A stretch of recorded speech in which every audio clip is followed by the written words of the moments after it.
ಪುಂಗ, ನಿನ್ಗೇನು ಆಗಲ್ಲ, ಹೆದರ್ಬೇಡ, ನಾವೆಲ್ಲ ಇದ್ದೀವಿ, ಧೈರ್ಯವಾಗಿರು. ನೀನೇನ್ ಹೇಳ್ತಾ ಇದೆಯಾ ಅಂತ ಕೇಳಿಸ್ತಾ ಇಲ್ಲ, ಆದ್ರೆ ಧೈರ್ಯ ಹೇಳ್ತಾ ಇದೆಯಾ ಅಂತ ಗೊತ್ತಾಗ್ತಾ ಇದೆ. ಅವಾಗ್ಲೇ ಆಪರೇಷನ್ ಥಿಯೇಟರ್ ಒಳಗೆ ಹೋಗುವಾಗ ಒಂದ್ ಬೋಲ್ಡ್ ನೋಡ್ದೆ. ಮನುಷ್ಯ ಸತ್ತದ್ಮೇಲೂ ಮಿದುಳು, ಹೃದಯ, ಕಿವಿ 10 ನಿಮಿಷ ಬದುಕಿರುತ್ತಂತೆ. ಅವೆಲ್ಲ ಸತ್ತೋದ್ರು ನಮ್ ಫ್ರೆಂಡ್ಶಿಪ್ ಸಾಯಿಲ್ಲ ಅಲ್ವಾ ಗುರು? ನಮ್ ಫ್ರೆಂಡ್ಶಿಪ್ ಹೀಗೆ ಇರುತ್ತಲ್ವಾ? ಏಯ್, ಯಾಕೋ ಹಂಗೆಲ್ಲ ಮಾತಾಡ್ತೀಯಾ? ಅವತ್ ರಾತ್ರಿ ಕೂರ್ಸ್ಕೊಂಡು ನಿನ್ ಮೆದುಳಿಗೆ ಕೈ ಹಾಕದ್ನಲ್ಲ, ಹಂಗ ಇವತ್ತು ತಲೆ ತಿಂದ್ಬಿಡ್ತೀನಿ. ಈಗ ಸರಿ ಇದೆಯಾ ನೋಡು. ಪುಂಗ, ಪುಂಗ, ಏನಾಯ್ತು? ಮಾತಾಡೋ.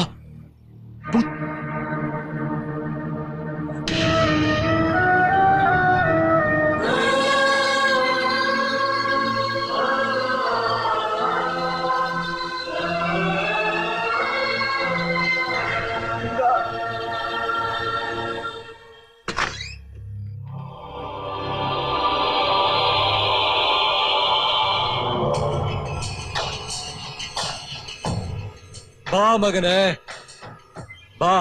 ಅನ್ನ ಹಾಕಿದ್ದು ನೀನೆ, ಕನ್ನ ಹಾಕಿದ್ದು ನೀನೆ. ಜನರ ಮುಂದೆ ನನ್ ತಲೆ ಮೇಲೆ ಕಿರೀಟ ಇಟ್ಟೆ, ಹಿಂದೆ ತಲೆ ತೆಗಿಯಕ್ ನೀನ್ ಸೈನ್ಯಾನ್ ಕಳಿಸ್ದೆ. ನೀನ್ ತಪ್ಪು ಮಾಡ್ಬಿಟ್ಟೆ ಅಣ್ಣಾಜಿ. ಇಷ್ಟ ಬಂದಾಗ ಹೋಗಕ್ಕೆ, ಕಷ್ಟ ಆದಾಗ ಬರಕ್ಕೆ ರೌಡಿಸಮ್ ಅನ್ನೋದು ಡಬಲ್ ರೋಡ್ ಅಲ್ಲ ಮರಿ, ಒನ್ ವೇ. ಇಲ್ಲಿ ನನ್ನ ಅಪ್ಪಣೆ ಇಲ್ದೆ ಒಂದು ಹುಲ್ಕಡ್ಡಿನೂ ಅಲ್ಲಾಡೋ ಹಂಗಿಲ್ಲ. ಅಣ್ಣಾಜಿ, ನೀನು ಪ್ರಪಂಚನ ಆಳ್ತಾ ಇದ್ದೀನಿ ಅಂತ ಅನ್ಕೊಂಡಿದ್ಯಾ, ಆದ್ರೆ ನಾನು ಪ್ರಪಂಚನ ಯಾವನ್ ಆಳಿದ್ರೆ ನನಗೇನು, ನಂದೇ ಒಂದು ಪ್ರಪಂಚ ಅಂದ್ಕೊಂಡಿದ್ದೀನಿ. ನಾನು ಬೆಳೆಸಿದ ಮಗ ನನಗೆ ನೀತಿ ಪಾಠ ಹೇಳ್ತಾನೆ ನೋಡ್ರು. ನೀನೊಂದ್ ಮಾತು ಹೇಳಿದ್ದೆ ಜ್ಞಾಪಕ ಇದೆಯಾ?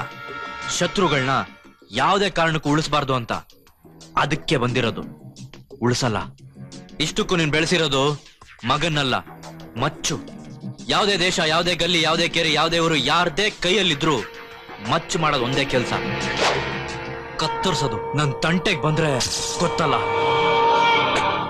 ಈಗ ನಾನು ಉಳಿಬೇಕಂದ್ರೆ ನಾನು ಉಳ್ಕೊಂಡಿರೋದು ಒಂದೇ ದಾರಿ, ನಿನ್ನನ್ನ ಕತ್ತರಿಸೋದು.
Come on, move. Hey, Ammi. Annaji. Hey, karkodoge. Come on, take him.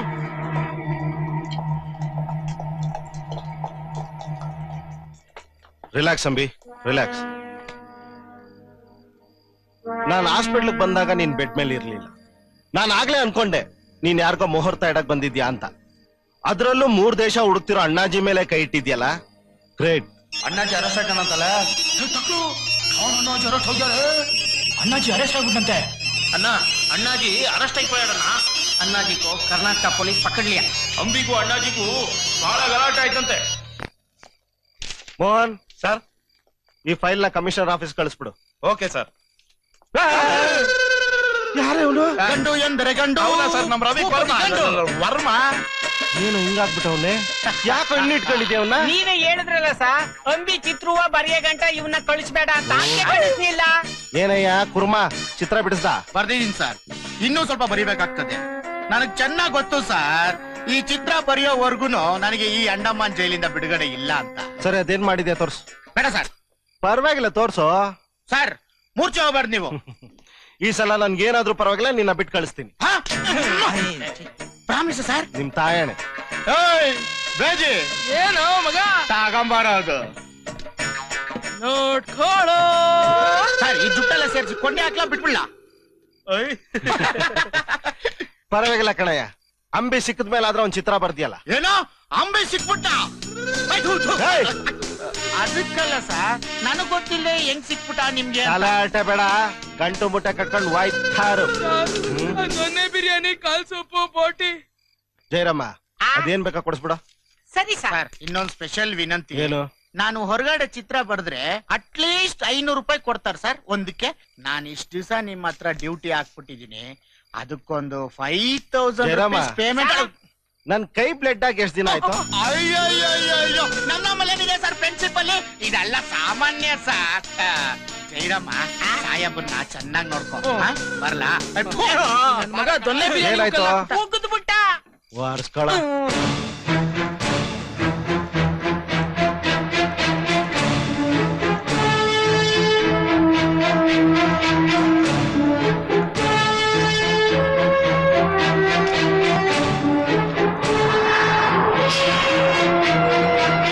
ನೀವು ಈ ಅಣ್ಣಾಜಿ ಕೈಗೆ ಹೇಗ್ ಸಿಕ್ಕಾಕೊಂಡ್ರಿ? ಎಲ್ಲ ಮಕ್ಕಳ ತರ ನಾನು ಆನಂದವಾಗಿ ಆಟಾಡ್ಕೊಂಡು ಕಾಲ ಕಳೆದವನು. 15 ವರ್ಷಗಳ ಹಿಂದೆ ಗುಲ್ಬರ್ಗಾ ಬಯಲ್ಸೀಮೆಯಲ್ಲಿ ಬರಗಾಲ ಬಂದಿತ್ತು. ಹಸಿವು ತಾಂಡವ ಆಡ್ತಾ ಇತ್ತು. ನಾನು ನಮ್ಮಪ್ಪ ಅಮ್ಮ ಬದುಕೋದಕ್ಕೆ ಅಂತ ಬೆಂಗಳೂರಿಗೆ ಬಂದ್ವಿ. ನಮ್ಮಪ್ಪ ಬಿಲ್ಡಿಂಗ್ ಕಟ್ಟೋ ಕಡೆ ಗಾರೆ ಕೆಲಸ ಮಾಡ್ತಾ ಇದ್ರು.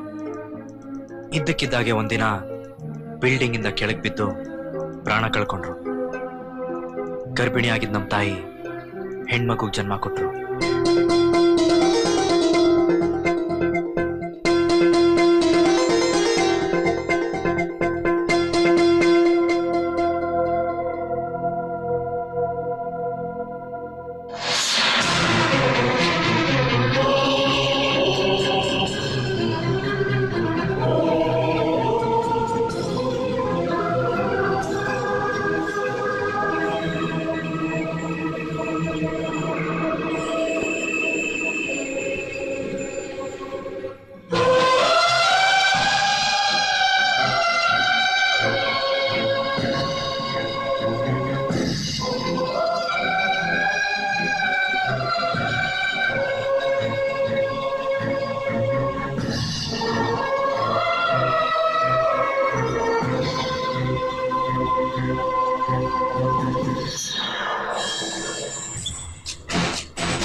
ಏನಾಮರಿ ನಿನ್ನ ಹೆಸರು? ನಿನ್ನಲ್ಲಿ ಕೋಪ ಇದೆ, ದ್ವೇಷ ಇದೆ, ರೋಷ ಇದೆ. ಅದನ್ನೆಲ್ಲ ಜೀವನಕ್ಕೆ ಅಳವಡಿಸ್ಕೋ. ನನ್ನ ಜೊತೆ ಬಾ, ಅರ್ಥ ಮಾಡಿಸ್ತೀನಿ.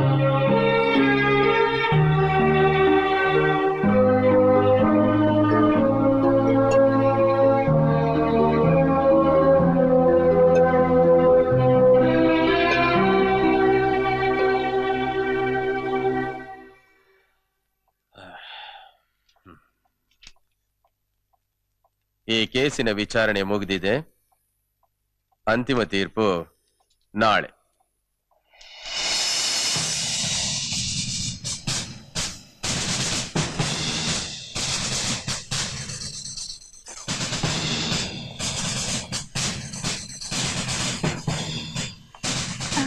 ಒಂದ್ ನಿಮಿಷ. ಸಾರಿ, ನಾನು ಇಷ್ಟ ದಿವಸ ನಿಮ್ಮನ್ನ ರಾಕ್ಷಸ ಅನ್ಕೊಂಡಿದ್ದೆ. ಆದ್ರೆ ನೀವು ರಾಕ್ಷಸ ಆಗಿದ್ದು ಒಬ್ಬ ಮನುಷ್ಯನಿಂದಾನೆ ಅಂತ ಈಗ ಗೊತ್ತಾಯ್ತು. ಅಣ್ಣಾಜಿ ಅನ್ನೋ ಸೂತ್ರಧಾರನಿಗೆ ಕೈಗೊಂಬೆ ನೀವು. ನಿಮ್ ಕತೆ ಎಲ್ಲ ಕೇಳಿದ್ಮೇಲೆ ನನಗ್ ನಿಮ್ ಮೇಲಿದ್ದ ಅಭಿಪ್ರಾಯ ಬದಲಾಯ್ತು. ನಿಮ್ ಮನುಷ್ಯತ್ವನ ತಟ್ಟಿ ಎಚ್ಚರಗೊಳಿಸಿ ಪ್ರೀತಿ ಅನ್ನೋ ಬೀಜ ಬಿತ್ತಿರೋ ಆ ಹುಡುಗಿಗೆ hats off. She is really great. ನಾವು ಟೀ ಕುಡಿತಾ ಇರ್ತೀವಿ, ಸಕ್ಕರೆ ಇರೋದಿಲ್ಲ. ಆಗ ಚೂರ್ ಕಸಿಬಿಸಿ ಅನ್ಸುತ್ತೆ. ಎದ್ಬಿಟ್ಟು ಹೋಗಿ ಸಕ್ಕರೆ ಹಾಕೊಳ್ಳೋದಕ್ಕೆ ಸೋಮಾರಿತನ. ಕುಡಿತಾ ಕುಡಿತಾ ಗೊತ್ತಾಗುತ್ತೆ ತಳದಲ್ಲಿ ಸಕ್ಕರೆ ಇದೆ ಅನ್ಬಿಟ್ಟು. ಪ್ರೀತಿನೂ ಹಾಗೆ ಇರುತ್ತೆ, ಆದ್ರೆ ಗೊತ್ತಾಗೋದಿಲ್ಲ. ಅವಳಿಗೆ ಯಾವಾಗ ಗೊತ್ತಾಗುತ್ತೋ. ಈಗ್ಲಾದ್ರ ಹುಡ್ಗಿ ಯಾರು ಅಂತ ಹೇಳಿ ನಾನ್ ಹೋಗೋಳ್ನ ಒಪ್ಪಿಸ್ತೀನಿ. ಅವಳು ಒಪ್ಕೋತಾಳ? ಯಾಕೊಪ್ಪಲ್ಲ? ನಾನೇನಾದ್ರೂ ಅವಳ ಜಾಗದಲ್ಲಿ ಇದ್ದಿದ್ರೆ ಒಪ್ಕೊಂಡ್ ಬಿಡ್ತಾ ಇದ್ದೆ. ನಾಳೆ ಕೋರ್ಟ್ ಕೊಡೋ ತೀರ್ಪು ಜೀವಕ್ಕೆ, ಅವಳು ಕೊಡೋ ತೀರ್ಪು ಜೀವನಕ್ಕೆ. ಎರಡು ಒಟ್ಟಿಗೆ ನಾಳೆ ಡಿಸೈಡ್ ಆಗೋಗ್ಲಿ. ನಾಳೆ ಹೇಳ್ತೀನಿ. ನಿಜವಾಗ್ಲೂ? ಅಂಬೆ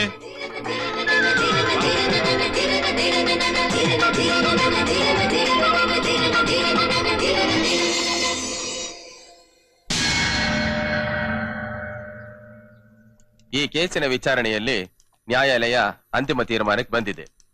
ಸಂಪನ್ಮೂಲಗಳ ಅಕ್ರಮ ಸಾಗಾಣಿಕೆ, ಸರಣಿ ಸುಪಾರಿ ಕೊಲೆ, ಕಾಳದಂಧೆ ಮುಂತಾದ ಅನೇಕ ದೇಶದ್ರೋಹದ ಕೃತ್ಯಗಳಲ್ಲಿ ಭಾಗಿಯಾಗಿರುವ ಅಣ್ಣಾಜಿಗೆ ಐಪಿಸಿ 302 ಪ್ರಕಾರ ಜೀವಾವಧಿ ಶಿಕ್ಷೆಗೆ ಗುರಿಪಡಿಸಲಾಗಿದೆ.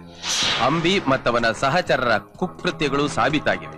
ಅವು ಸ್ವಯಂ ಪ್ರೇರಿತವಲ್ಲವೆಂದು ನ್ಯಾಯಾಲಯ ಸಾಕ್ಷಿ ಆಧಾರದ ಮೂಲಕ ನಂಬುತ್ತದೆ.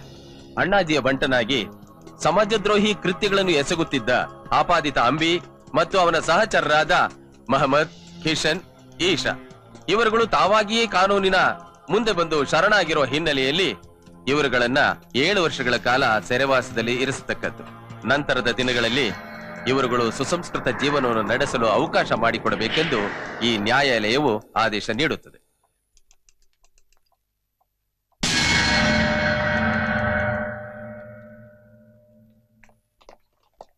ಇಲ್ಲಿ ನೋಡಿ, ಒಂದ್ ನಿಮಿಷ ನಿಂತ್ಕೊಳ್ಳಿ ಪ್ಲೀಸ್.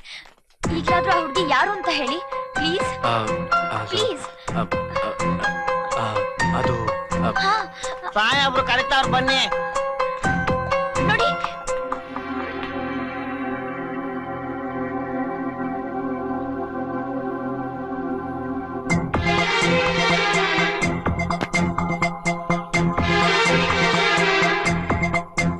ಏನ್ ಮಗ? ಒಂದ್ ನಿಮಿಷ. ನಿಮ್ ಅಣ್ಣ ಎಷ್ಟ್ ಕೇಳಿದ್ರು ಆ ಹುಡುಗಿ ಯಾರು ಅಂತ ಹೇಳ್ತಾ ಇಲ್ಲ. ನೋಡಿ, ಪ್ರೀತಿನ ಹೇಳ್ದೆ ಇರೋದು ಪಾಪ, ಬಚ್ಚಿಡೋದಂತೂ ಮಹಾಪಾಪ. ನೀವಾದ್ರೂ ಆ ಹುಡುಗಿ ಯಾರು ಅಂತ ಹೇಳಿ, ಬೇಕಾದ್ರೆ ನಾನ್ ಹೋಗೋಳ್ನ ಒಪ್ಪಿಸ್ತೀನಿ. Please please. ಈಗ್ಲೂ ಹೇಳಿಲ್ಲ ಅಂದ್ರೆ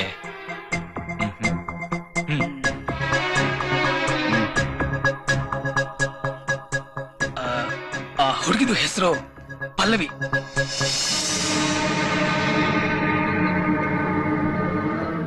ಒಂದು ಫೋನ್ ನಂಬರ್ ಹೇಳಿದ್ರೆ ನಿಮಗೆ ಗೊತ್ತಾಗುತ್ತೆ. 9448473290.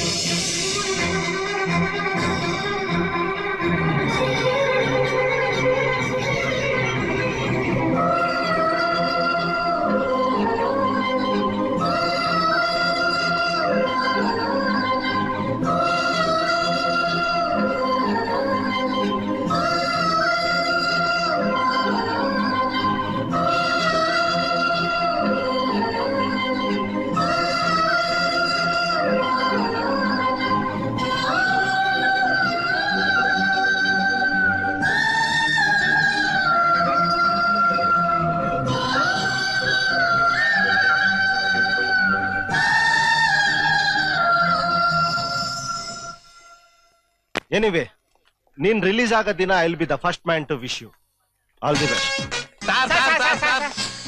ಅಂತೂ ಕೊನೆಗೆ ಅಂಬಿನ ಹಿಡಿದು ಬಿಟ್ರಲ್ಲ ಸರ್ ನೀವು. ನಾನೆಲ್ಲೋ ಹಿಡ್ದೆ. ನಾನು ಹೋಗೋ ಕಡೆ ಎಲ್ಲ ರೌಡಿಗಳು ಅವ್ರವ್ರೇ ಸರೆಂಡರ್ ಆಗ್ಬಿಡ್ತಾರೆ. ಆದ್ರೂ ಸರ್ ಈ ಸರಿ ಗೋಲ್ಡ್ ಮೆಡಲ್ ಗ್ಯಾರಂಟಿ. ನಮ್ಗೇನು ಕೊಡೋದಿಲ್ವಾ ಸರ್? ಒಂದ್ ಕೆಲ್ಸ ಮಾಡಿ, ಗೋಲ್ಡ್ ಮೆಡಲ್ ಬಂದ್ಮೇಲೆ ಮನೆಗ್ ಬಂದ್ ಚೂರ್ ಮುರ್ಕೊಂಡು ಹೊರಟೋಗಿ. ಅಕಸ್ಮಾತ್ ಆ ಕಿಲ್ಲರ್ ಅಂಬಿ ನಾನೇ ಆಗಿದ್ರೆ, ನಮ್ಮ ಮನೆಗೆ ಯಾರೋ ಬಂದು ಊಟ ಮಾಡ್ಕೊಂಡು ಹೋಗಿದ್ದಾರೆ. ನಿನ್ ನಾಣೆಗ್ಲೂ ನಾನೇ. ನಾಳೆ ಕೋರ್ಟ್ ಕೊಡೋ ತೀರ್ಪು ಜೀವಕ್ಕೆ, ಅವಳು ಕೊಡೋ ತೀರ್ಪು ಜೀವನಕ್ಕೆ.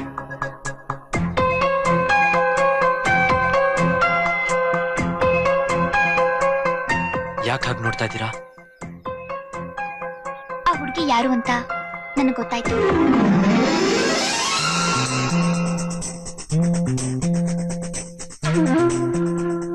ನಾನ್ ಕ್ರಿಮಿನಲ್ ಅಂತ ಗೊತ್ತಾದ್ಮೇಲೂ ಅವಳು ನನ್ನ ಒಪ್ಕೋತಾಳ? ಕ್ರಿಮಿನಲ್ ಒಳಗೂ ಒಬ್ಬ ಒಳ್ಳೆ ಮನುಷ್ಯ ಇದ್ದಾನೆ. ಆ ಮನುಷ್ಯನ ಒಳಗೂ ಪ್ರೀತಿ ಇದೆ ಅಂತ ಗೊತ್ತಾದ್ಮೇಲೆ ಅವಳೇನು ಅವ್ರ ಅಪ್ಪನೂ ಒಪ್ಕೋಬೇಕು.